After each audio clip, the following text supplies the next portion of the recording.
Assalamualaikum warahmatullahi wabarakatuh. Alhamdulillahirabbil alamin. Bertemu lagi dengan saya Denny Asy'ari dalam program soal-soal agama sebagaimana yang tayang setiap Jumat, mengangkat persoalan-persoalan atau pertanyaan-pertanyaan yang muncul di kalangan jamaah, di kalangan masyarakat yang kemudian dianalisa dan dijawab oleh Majelis Tarjih dan Tajrid Pimpinan Pusat Muhammadiyah, yang kemudian hasil jawaban tersebut dipublikasikan melalui majalah Suara Muhammadiyah. Dan pada sesi kali ini soal-soal agama yang dibahas oleh Majelis Tardih dan Tajdid Pimpinan Pusat Muhammadiyah yang telah dipublikasikan melalui majalah Suara Muhammadiyah akan mengangkat tema atau soal agama seputar tanah wakaf yang terlantar. Pertanyaan ini terkait dengan bagaimana terkait dengan tanah wakaf yang terlantar karena tidak atau belum adanya dana untuk membangun sesuai dengan niat wakif. Ini pertanyaan pertama, artinya ada wakif yang mewakafkan tanahnya dengan niat tertentu atau bangunan tertentu, kemudian dananya belum ada sehingga tanah itu terlantar. Nah, kemudian yang kedua, pertanyaan yang terkait dengan tanah wakaf yang terlantar ini, apakah boleh misalnya untuk tanah wakaf yang di sana yang tadinya sudah diperuntukkan oleh wakif untuk pembangunan masjid, tetapi di sekitar area tersebut sudah ada masjid, sehingga jika direalisasikan niat dari wakif tentu ini tidak maslahah atau tidak memberikan manfaat yang lebih besar.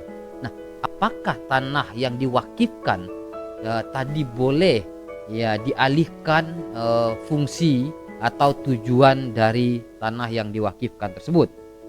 Atau lebih teknisnya, apakah bisa misalnya di tanah wakif yang kita sebutkan tadi yang diwakafkan tadi dialihkan misalnya untuk pembangunan mal atau pertokoan atau hotel dan sebagainya, yang tentu lebih memberikan aspek manfaat, aspek nilai tambah dari tanah yang diwakafkan tersebut.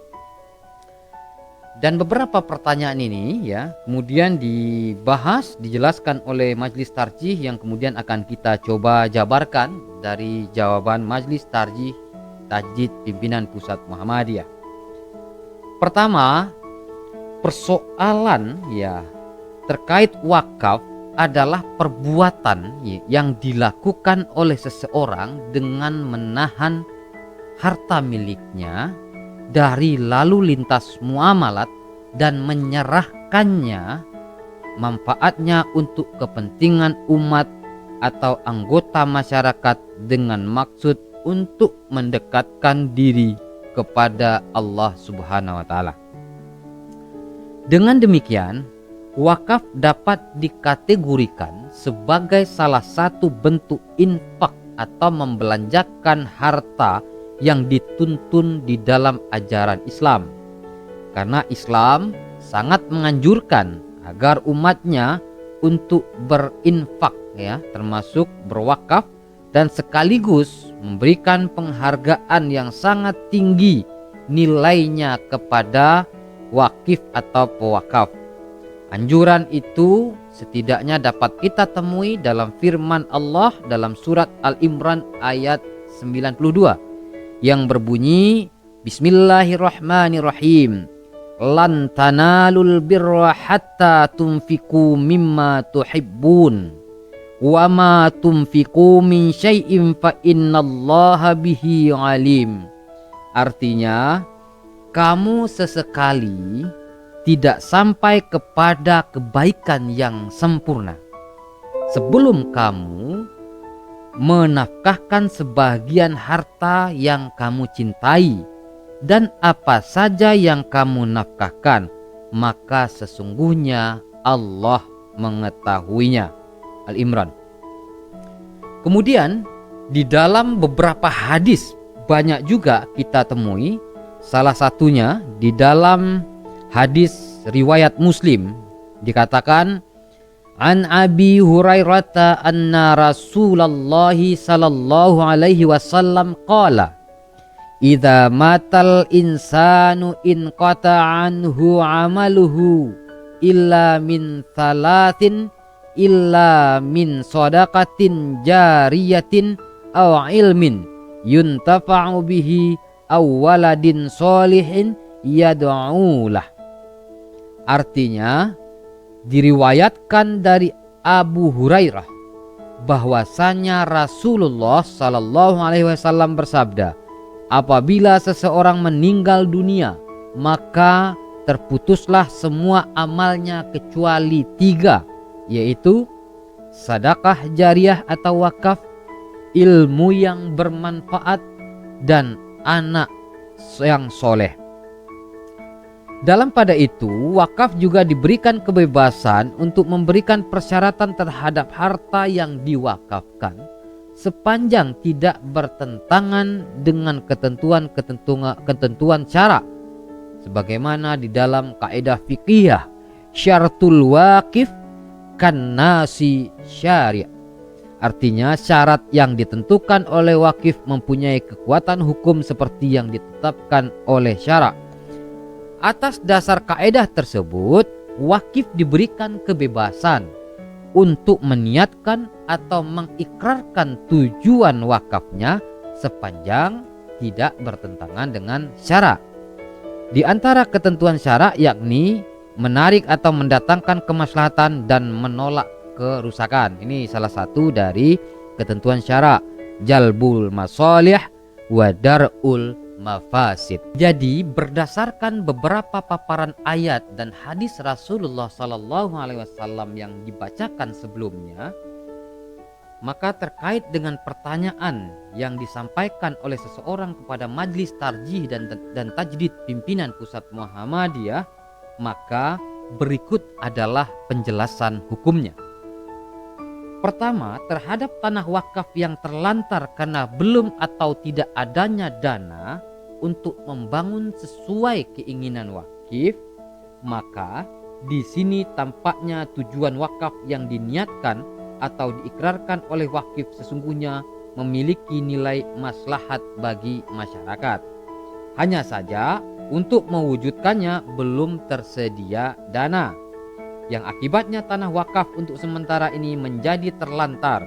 Jika demikian, maka tujuan wakaf sebagaimana yang diniatkan atau diikrarkan oleh wakif harus dijaga, dalam arti harus diupayakan terwujud. Sedangkan akibat tidak atau belum adanya dana yang tersedia untuk membangun sehingga tanah wakaf tersebut menjadi terlantar harus dihindari. Karena hal tersebut merupakan salah satu bentuk perbuatan mubazir atau pemborosan yang dilarang oleh agama. Jadi keputusan yang pertama bahwa kaitan dengan keterlantaran tanah wakaf karena persoalan belum adanya dana atau tidak adanya dana untuk mengelola tanah wakaf, maka ya dituntut, diusahakan agar ya masyarakat yang menerima tanah wakaf untuk ya memaksimalkan memiliki kemampuan pencarian dana agar bisa mengelola tanah wakaf tersebut. Kemudian yang kedua, terhadap tanah wakaf yang terlantar karena tujuan wakaf yang diniatkan atau diikrarkan oleh wakif kurang maslahat, sebab di tempat itu telah tersedia sarana yang sama dengan yang diniatkan atau diikrarkan oleh wakif. Misalnya di area setempat itu sudah ada masjid, kemudian wakif itu mewakafkan tanahnya untuk membangun masjid, maka dalam konteks ini dianggap kurang maslahah. Nah, dalam kasus ini jika tujuan wakaf yang diniatkan atau diikrarkan oleh wakif dipaksakan untuk dilaksanakan, maka dapat ditebak bahwa harta wakaf baik tanah maupun bangunannya tidak akan mendatangkan maslahah secara maksimal. Atau dengan kata lain, membuka terjadinya perbuatan yang mubazir. Untuk menghindari tindakan mubazir ini, menurut hemat kami Majelis Tarjih dan Tajdid Pimpinan Pusat Muhammadiyah, dapat dilakukan penggantian tujuan dari tanah wakaf tersebut. dengan tujuan yang lain yang paling besar mendatangkan kemaslahatan bagi umat atau masyarakat. Misal jika dipandang bangunan produktif atau komersial seperti mal atau hotel adalah alternatif untuk tujuan wakaf yang paling mendatangkan maslahah, tentunya itulah yang dipilih. Namun jika ada alternatif lain, kiranya tidak salah untuk dikaji secara cermat sehingga akan betul-betul mampu mendatangkan kemaslahatan yang paling besar bagi umat atau masyarakat. Maka dalam hal ini juga sesuai dengan ketentuan secara teknis dalam Undang-Undang Nomor 41 Tahun 2004 Pasal 44 tentang perwakafan. Juga dijelaskan tentang pengelolaan dan mengembangkan harta benda wakaf. Nadir dilarang melakukan perubahan peruntukan harta benda wakaf kecuali atas dasar izin tertulis dari Badan Wakaf Indonesia. Izin sebagaimana dimaksud pada ayat 1 hanya dapat diberikan apabila harta benda wakaf ternyata tidak dapat digunakan sesuai dengan peruntukan yang dinyatakan dalam ikrar wakaf. Artinya di dalam perundang-undangan kita pun juga ada klausul yang membolehkan jika memang tanah yang diwakafkan itu tidak memberikan kemaslahatan yang lebih besar. Hanya saja memang disarankan jika terjadi penggantian tujuan atau peruntukan benda wakaf ini hendaknya diberitahukan kepada wakif jika masih hidup atau kepada ahli warisnya jika wakifnya telah meninggal dunia. Hal ini dimaksudkan untuk menghormati wakif dan sekaligus untuk menjaga agar tidak terjadi salah sangka dan salah paham. Berkait dengan pengadaan dana untuk mewujudkan tujuan atau peruntukan wakaf, disarankan agar lebih ditingkatkan sosialisasi wakaf tunai bagi kaum muslimin. Wallahu a'lam bissawab.